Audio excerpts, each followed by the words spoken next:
Well, hello, and welcome back to another scary edition of Ghost Stories Told from the South. I am your host, Stephen LeBooth, and I got some skilly stuff for you today, boys and girls. Alright, man, I'll quit being a creepy dork. Alright, man, we got a good show for you. Gonna cover in the asylums more. But since next week is Thanksgiving and my show comes out on Saturday, I'm going to do a Thanksgiving special that I'm going to look into this week. So be ready for that. And it will be on Saturday morning when you get up. Sorry, this one wasn't.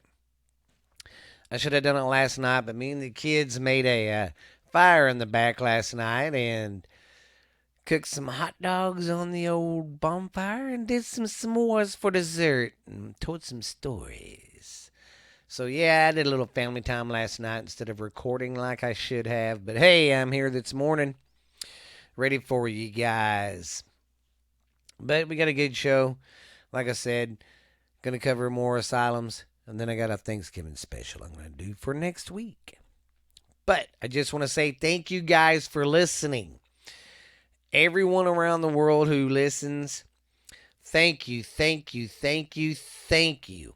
And please, please, guys, put some 5-star reviews for me or 4-star reviews on your thing there, wherever you get your, wherever you get to hear my podcast. Leave me some 4 or 5 stars if you don't mind. Tell me if you like the show. And here is my email. It's all lowercase. Ghost Stories Told from the South at gmail.com. I'd love to hear from everybody around the world who really listens to my show and likes it. And if you don't, tell me. If you do like it, tell me what you do and don't like about it. I've been doing this for almost 4 years now, guys. So I need some. I really like interacting with the fans. So go find me on Facebook, Ghost Stories Told from the South. You can get a hold of me there. But yeah, let's start intertwining with each other. Really want to get to know my audience, especially some of the people around the world and the people in the United States that listen. So please do that for me, guys. And thank you so much for listening. The numbers are getting bigger and bigger. I haven't had a chance yet because basketball season started and my son's always in sports. So, but I'm really gonna focus on trying to get my editing stuff done so I can get back to putting stuff on my YouTube page. So don't forget, check that out too. But yeah, guys, just want to say thank you and please, man, send me some messages. Let's like I said, if y'all have stories, I'll talk about them.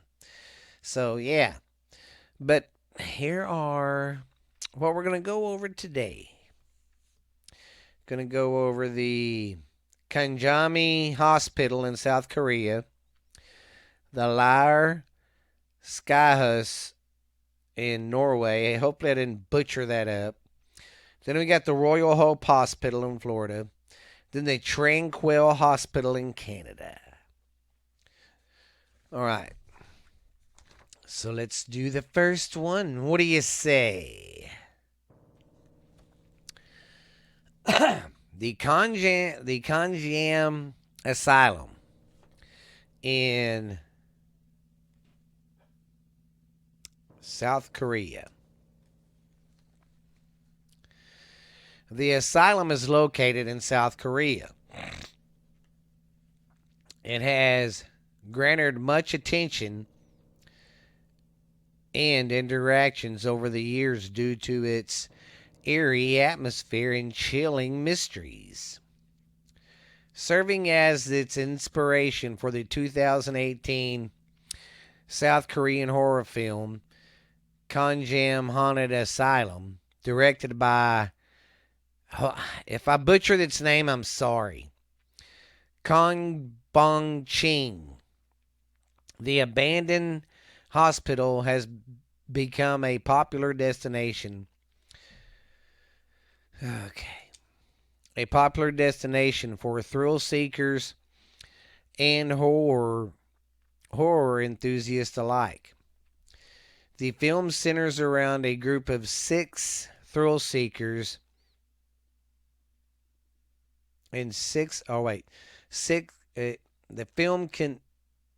The film centers around six individuals who decide to do a live stream their exploration of the hospital, only to find themselves facing terrifying paranormal experiences.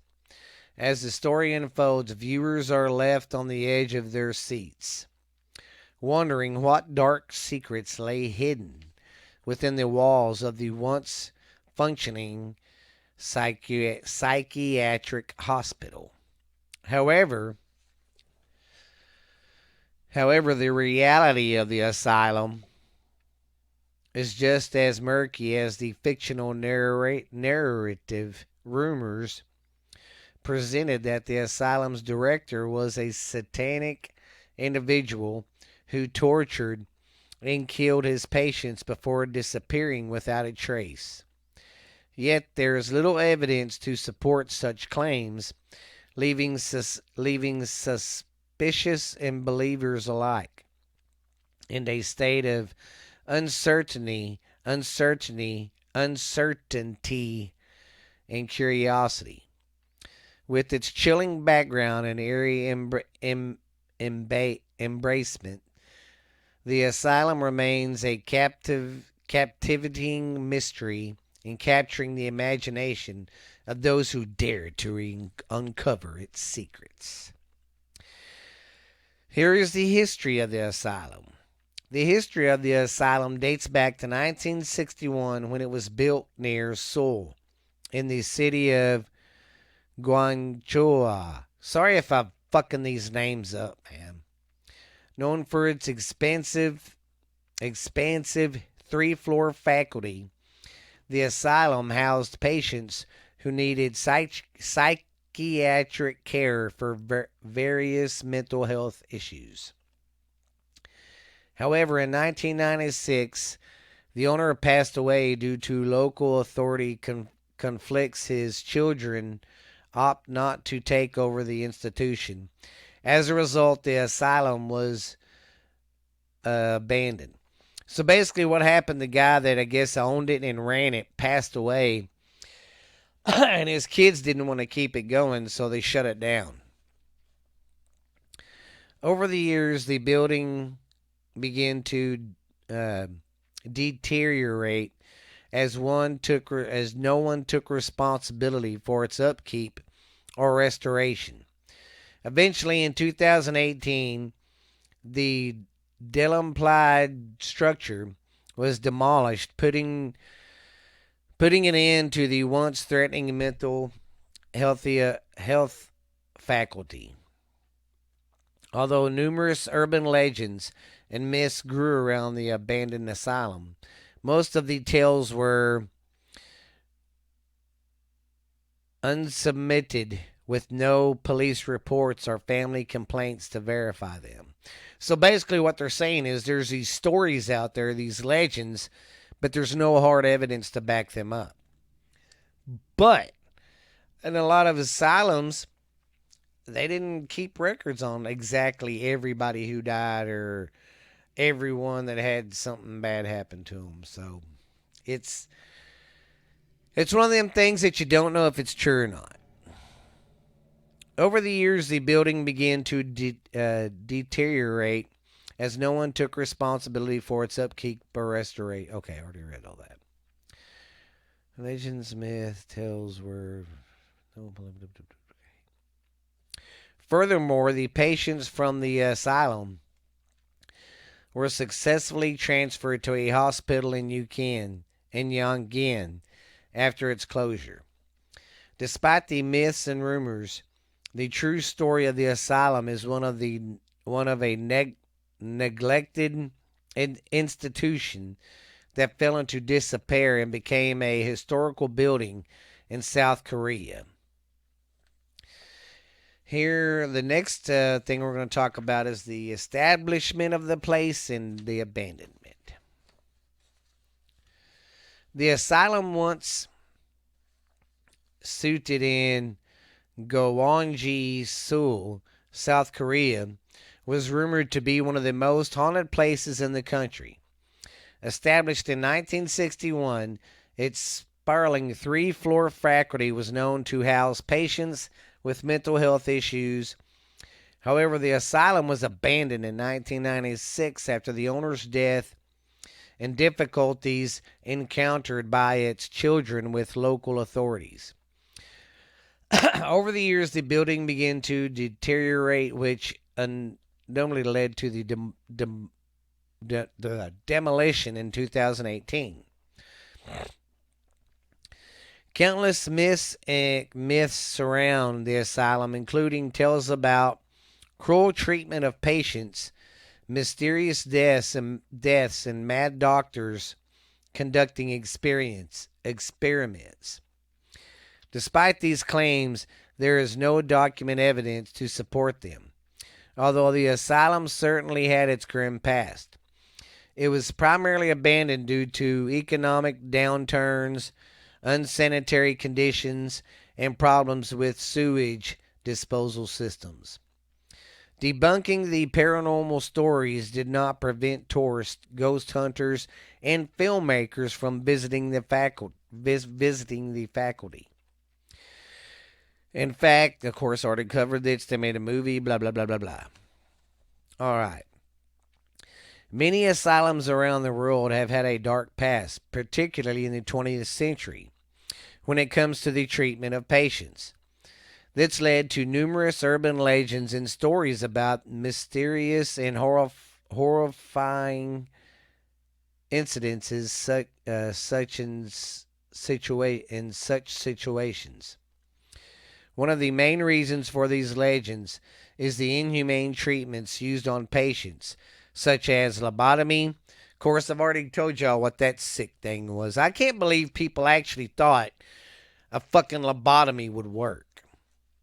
And electronic therapy, which meant they shocked the piss out of you to get you to fucking act right, which was stupid too.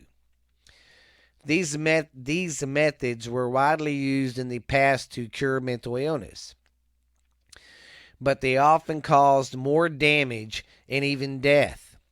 Adding to this gruesome technology is the fact that the asylums were generally closed off to the public, making it difficult for outsiders to know exactly what went on within the walls. This isolation provided ample opportunities for the abuse and neglect of patients to go unnoticed. Gone are the days when these cruel treatments were the norm. Modern day psychiatric hospitals hold themselves to a much higher standard of care, focuses on the untetheling human and evidence-based theories. While urban legends about the asylum in South Korea continue to circulate, many of these stories are not based on factual data. Instead, these horrific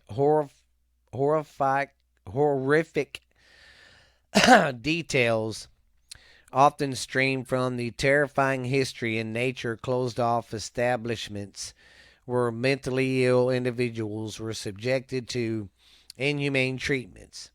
Today, these stories serve as a constant reminders of the importance of prioritizing mental health care. Now we're going to go over some of the myths about the asylum. There are a number of myths associated with the infamous asylum. An abandoned psychiatric hospital near Seoul, South Korea. Over the years, its eerie location has been the center of many urban legends and ghost stories. Many believe that the asylum witnessed cruel treatment of patients, resulting in numerous unexplained deaths. Some say that the faculty was ran by mad doctors who conducted inhumane experiments on the patients, leading to even more deaths. Other tales include stories of hospital employees being found dead under mysterious circumstances, followed by the suicide of hospital directors and owners' disappearance before its closure. However, it is important to note that there is no factual evidence supporting these claims. No official records or patient records, investigations into the deaths, or complaints about the asylum's staff exist. In reality, the patients were transferred to another faculty after it closed, and the owner passed away due to illness. Okay, that's the third time they've mentioned that in its story. I think we know that. As far as the portrayed ghost and supernatural occurrences, these accounts are subjective and open to interpretation. The spooky atmosphere of the crumbling and abandoned asylum and the functions with the unknown could be the contributing factors to these tales. While these myths may captivate the imagination and install fear, they remain unverified and speculative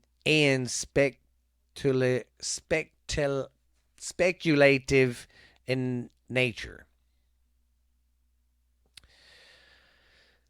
Despite the numerous legends and rumors surrounding the asylum, through investigations into the alleged mysterious deaths of patients and staffs at the institution, have revealed no concrete evidence to support such claims. First and foremost, there are no official reports filed by relatives or any other individuals at the local police station recording mistreatment of patients at the asylum or mysterious deaths occurring on the premises. However, after the closure of the institute, all the asylum patients were safely transferred to a hospital. Hey, it's the fourth time it's talked about that. They were transferred to a hospital in Yongin, furthering debunking the myth that numerous patients had died at their weird circumstances. As far as the asylum director and owner, both faced circumstances that led to their departure from the institute. The owner passed away due to illnesses. That's the fucking fourth time you've told us that. And the director moved into work elsewhere. Sadly, it seems the chilling tales associated with the asylum are fabricated, driven by people's infatuation with the eerie and the unexplained.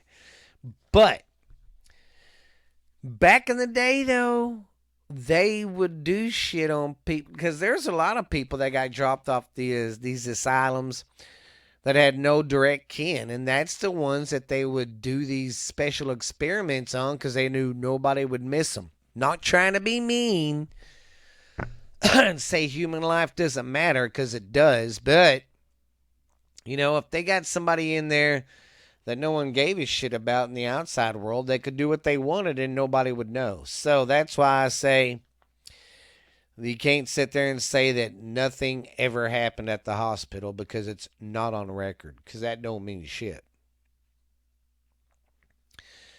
Anyways, now we're going to go further into this shit. Contrary to popular myths surrounding the asylum, the reality of the director's owners' lives were quite different. The owner of the hospital passed away. Oh my God, that's the fucking sixth time you've said that. Okay, we know that made the hospital close because he died because of illnesses. Instead of being involved in the mysterious and sinister events often associated with the asylum, the owner's children simply did not wish to continue working in the hospital due to difficulties with local authorities. As far as the hospital's director, rather than committing suicide as some stories would suggest, he actually went to work in another location after the closure of the asylum. There were no formal complaints or concerns about his work while he was at the asylum. And the rumors of cruel treatment and unexplained deaths have not been submitted in fact. Following the closure of the asylum, all patients from the oh my God, they were transferred. Yes, we know this. Why do they keep repeating this shit? Okay, now we're going to talk about the existence of the ghost at the place. The existence of ghosts at the infamous asylum has long been a topic of debate and intrigue among paranormal investigators and spectacles alike. Over the years, numerous urban legends and spooky stories have emerged claiming that the abandoned asylum is teeming with supernatural activity. The spirits of the former patients and staff who tragically lost their lives within the walls, which I would probably say this place is haunted, being that some of the stuff that went on there that no one knew about. However, a closer examination of the surrounding myths and stories reveals a distant lack of concrete evidence to support these claims. The absence of report files, Why do they keep repeating themselves? That's the fucking fifth time they've told us that there's no recorded evidence.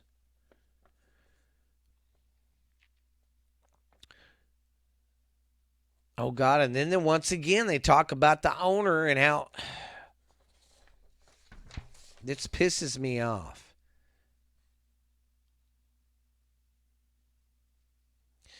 Anyways, there are stories of this place being very, very haunted, and as I keep reading down here, they just keep repeating themselves how, well, that's how, I mean, this is one story that pisses me off because they didn't dig in to any of the stories.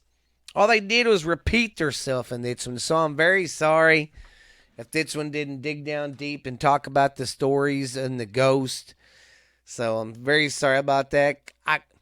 Because when I'm going over these and doing my research, I just kind of glance over them because I want to be just as surprised as you are when I'm going over this. So I want to make my reactions organic as I can. So, anyways, we got another one now we're going to talk about. It's a very short one. So, this one is,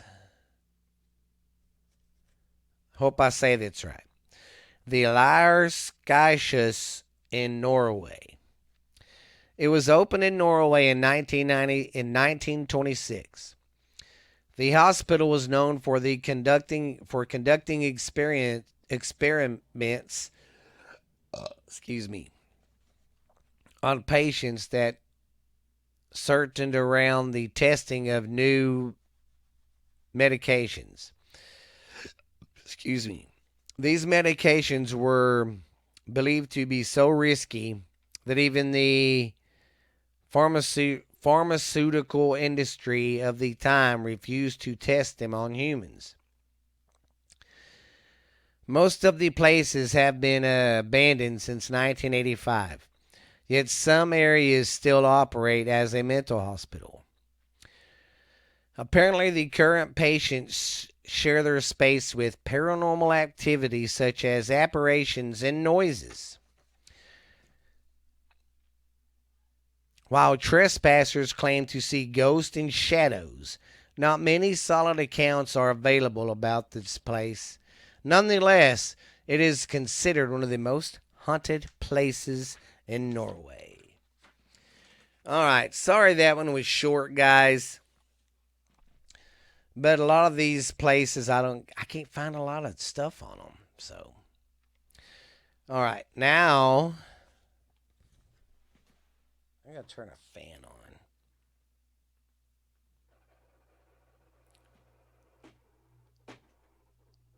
Sorry about that.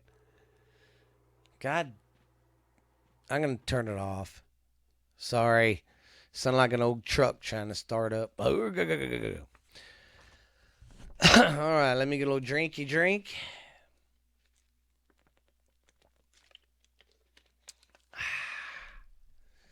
All right.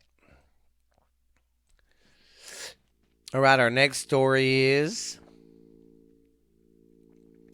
the Royal Hope Hospital in Florida. One of the oldest hospitals in Florida, the Royal Hope Hospital in St. Augustine, has been an international part of Florida's history. Since its original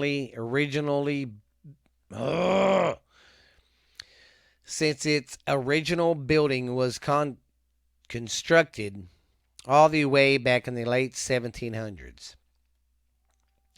St. Augustine is the oldest city in Florida. It is no surprise that the Royal Hope calls Old City home. St. Augustine played an important role in the American Civil War. While mostly under Union control, the city fell into Confederate hands for the brief period of time. Known as the Suppler of the Confederacy, Florida seceded from the Union and as well as one of the most populated Confederate states. Two major Civil War battles were fought in Florida soil. The Union sent ships to blockade Florida's ports in St. Augustine, Jacksonville, and Key West, and Pensacola. This led to an eventual downfall of the Confederacy in Florida over a number of battles and skirmishes. St. Augustine has a long, intensive history in regards to the Civil War involvement. Most importantly, that 5,000 Floridian soldiers lost their lives during the war, leading to the haunted, bloody-soaked soil of St. Augustine today. Near the Spanish Quarter village in St. Augustine, the Royal Hope Hospital was formerly known as Our Lady of Guadalupe. The Royal Hope Hospital was demolished in the early 19th century, but not before its tenure as a military hospital for over 40 years. From its earliest recorded history, the hospital would have bandaged, operated on, and patched up and prepared thousands of dead or dying patients from the several battles, including the Seminole Wars and the Crud Civil War habitations, also occurred at the hospital. The modern hospital was built on the same ground as the original structure, which could explain the multitude of dark and meticulous hauntings experienced in the modern times. During the reconstruction of the hospital, some truly disturbing finds were uncovered. When repairing an old water line, construction workers found the original hospital was built on top of a cemetery, or as some believe, a native burial mounds. Burial mounds, what I can gather from it, now you can go look this up and probably get a better idea of it. But you know how we have cemeteries and people are got their own little area. Well, I guess these mounds, it's basically what it is. It's mounds of dead bodies that are buried in its like mound.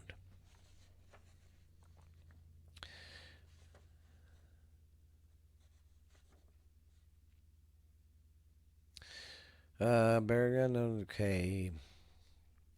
American Burial Ground. As anyone can imagine, the disturbance of graves is a huge contributor to ghostly activity. At the hospital's countless human bones were uncovered the more and more the construction workers dug. From the sheer number of the remains uncovered, it's likely that the original hospital was built on top of a Timacoan burial site. Sorry if I butchered that up, didn't mean to. Experts in the field of hauntings and spirits state that hauntings tend to happen in places where human feeling and emotions were focused. A hospital, by nature, a breeding grounds for this. This had led to a significant amount of ghostly encounters being reported by guests and staff of the hospital over the years. Here are some of the rooms and places that are haunted. The mourning room was issued by family members of the dead to sit in silence and remember their loved ones after saying goodbye. The room is filled with the hospital's priest tools for blessing dead or dying patients. Disembodied voices are heard in this room, praying, sobbing, and moaning. And an unbearable feeling of despair is also reported. The next room is the surgeon's office. This room is home to a spirit who likes to grab onto visitors' clothes and refuse to let them go. His grasp is described as freezing cold, hard, and forceful. One visitor stated that she could feel a large hand creeping her clothing, refusing to let go. The only way to shake it off was to run out of the room as quickly as possible. Likely the clinchy spirit did not follow her out. Next room is the ward. Many of the beds in the ward are reported to move on their own. The bed scoots out with force and hits visitors in the shins, rearranging themselves overnight, and shake from side to side. So basically, they'll scoot a bed out to hit you, and the beds will be shaking from side to side too. And it hit in this area of the hospital. So this area is pretty spookified and haunted. Now we're going to go to the autopsy room. This was used to, it's the apothecary room. This was used to store medicines that would later be dismissed to the Royal Hope's patients. Oh, this is where they'd keep the medicine that they gave the patients every day. Reports of shadows darting from the wall to wall and the sounds of sobbing spirits are common in its place. Other notable ghost encounters include a full apparition, clear and discernible voice, recordings, moving objects, unexplained bruises, and hearing disembodied voices. So you get a lot when you go to this place, and I'm still not done. They're screaming the words help, as well as words of Spanish origins. Orbs are also a popular occurrence at the hospital, and they often follow visitors around the hospital and even have been reported in visitors' cars as they leave. That's pretty dang creepy right there.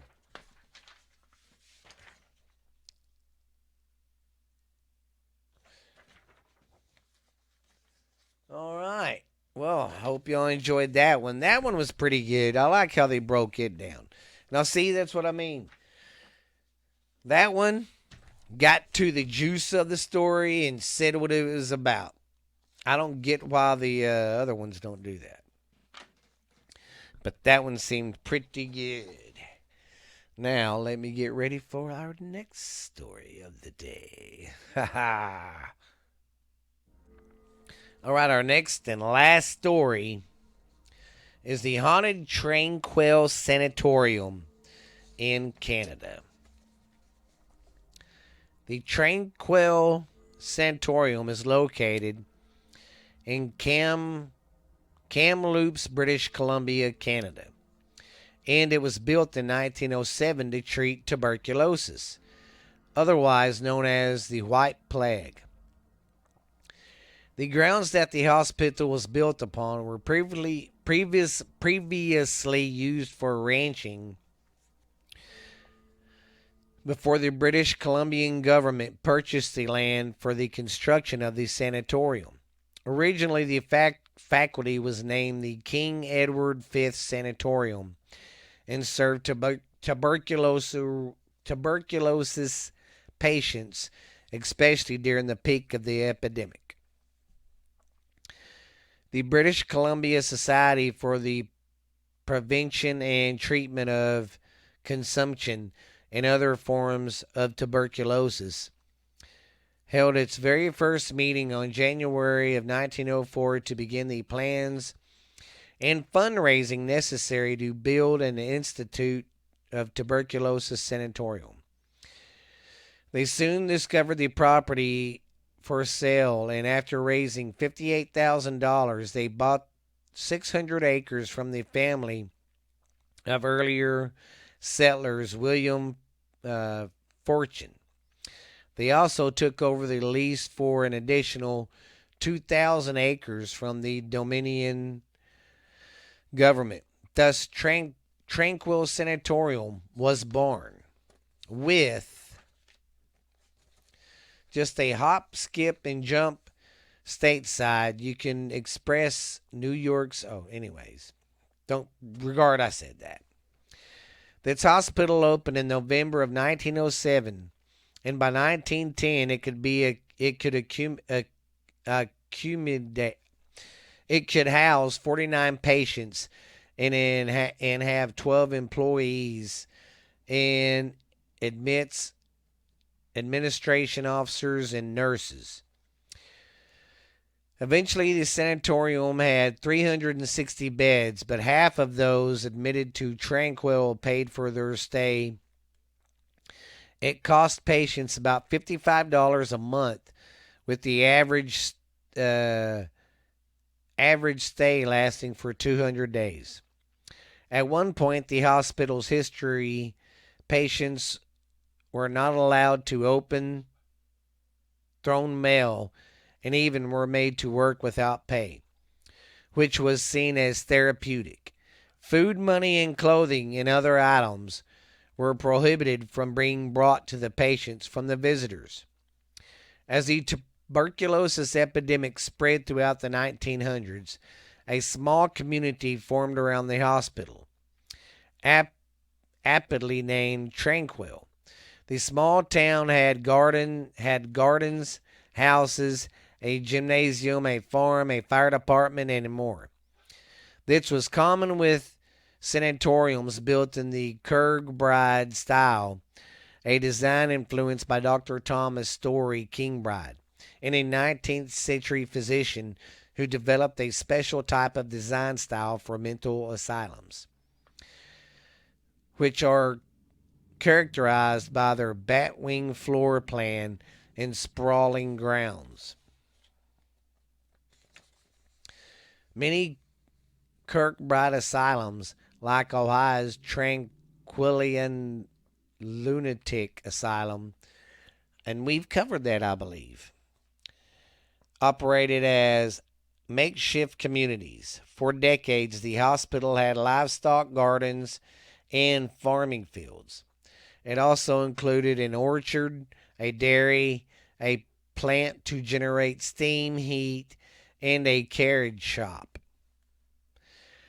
A large percentage of the labor carried out daily on the farm was done by the hospital's patients. Skilled laborers was seen by the Kirkbride plan as a form of therapy and also economically advantaged to the state. In 1958, Tranquil Sanatorium closed its doors, but it reopened in 1959 to treat those mentally disabled. It closed permanently in 1983, but briefly functioned as a destination center for young offenders until the 1990s, when its tenure serving the area finally ended. In September of 1991, Compress, president of AA Foods, bought the land to turn it into a resort and name it Patafo City as a reminder of its homeland. There were plans to place the demolition of the site, but in reference from the government in the Comparis owner unrelated 1997 court case prevented his idea from coming to function or to coming true. This abandoned site of this sanatorium is now fertile land used for agricultural, and it's known as Tranquil Farm Fresh. Except rooms and heritage tours are now offered to the old sanatorium. Some famous movies have been filmed on the land, such as The A-Team and The Firewall. Here are the mysteries of the site. People from all over the world have sought out to visit the asylum. Those interested in the haunts are reported there, said to be one of Canada's most haunted locations. The sanatorium has seen its fair share of death and dismay. Tuberculosis claimed many lives at Tranquil. Tunnels that ran under their property are said to have been used to not only transport dry goods to the hospital, but transport bodies out to the cemetery located off the property. And a lot of asylums did that back then, because I could understand their theory. They didn't want the patients seeing all the dead bodies leaving in front of them. You know what I mean? So they would do it under the ground. This was believed to be better on the mental health of the patients still fighting the illness. It was thought that they should be subjected to seeing that they should not be subjected to seeing corpses leaving the building on a daily basis.